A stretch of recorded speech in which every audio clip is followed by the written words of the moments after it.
Making stores smart. Bluetooth beacon technology has been getting a lot of buzz lately, but the area that is at the center of the heat map is their usage in retail stores. The idea is fairly simple.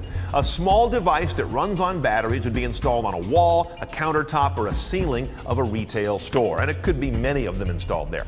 They would in turn send out very short data strings to all the Bluetooth receivers around them, typically your smartphone.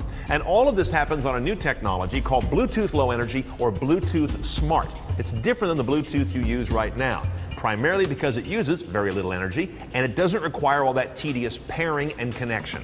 Now, the short little messages that the Bluetooth beacon sends out that your phone picks up instruct your phone to go to the web and pull down content that's related to where you are or what you're doing. It can be very focused on the immediate area where you're standing, or it could be widened out to relate to the entire store.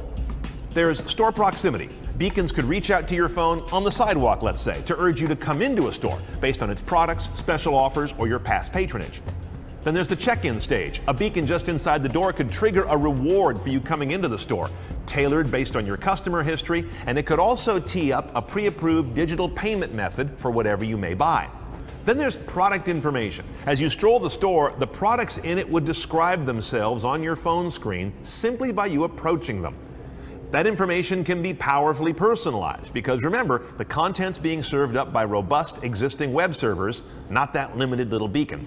And finally, checkout. No more having to look for a cashier or even an employee with a phone or tablet to check you out. You just leave the building. Remember, you already set up your payment back on beacon stage number 2, so you're already approved. Nielsen research suggests the smartphone has set the table for the beacon. 70% of smartphone shoppers use a store locator. 63% use their phone to check prices and product data in the store. 37% keep their shopping list on their smartphone. 34% pull up mobile coupons at checkout. And 23% have used mobile payment on their phone in some form or another. Now, of course, before this gets any real traction, we've got to get through a few hurdles. Apps. What app do you need installed for the beacon to work on your phone? Worst case would be an app for every store. Better case would be for every chain of stores. Ideal would be that the technology is built in at the operating system level and you need not install anything, but we're not there yet. Handsets. Your phone needs to have Bluetooth Low Energy hardware built in. Now, iPhones have had it for a while with iOS 7 and future iOS 8 support.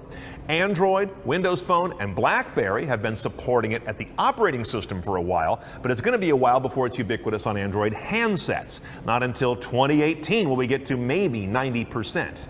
And finally, there's trust. There's a lot going on here that might spook consumers. This idea of automatically being logged in when you enter a store, having your personal preferences linked to your visit, automatic payment already being authorized, that could spook as many consumers as it delights if it's not handled well. This is a good place for merchants to be just as sensitive and respectful as they are innovative. But I know this, every shopper I've encountered would have a much better time in the store if they could identify what they want, find it within the store's geography, and pay and get out of there without any delay or friction. So beacons have a definite possibility for next big thing status.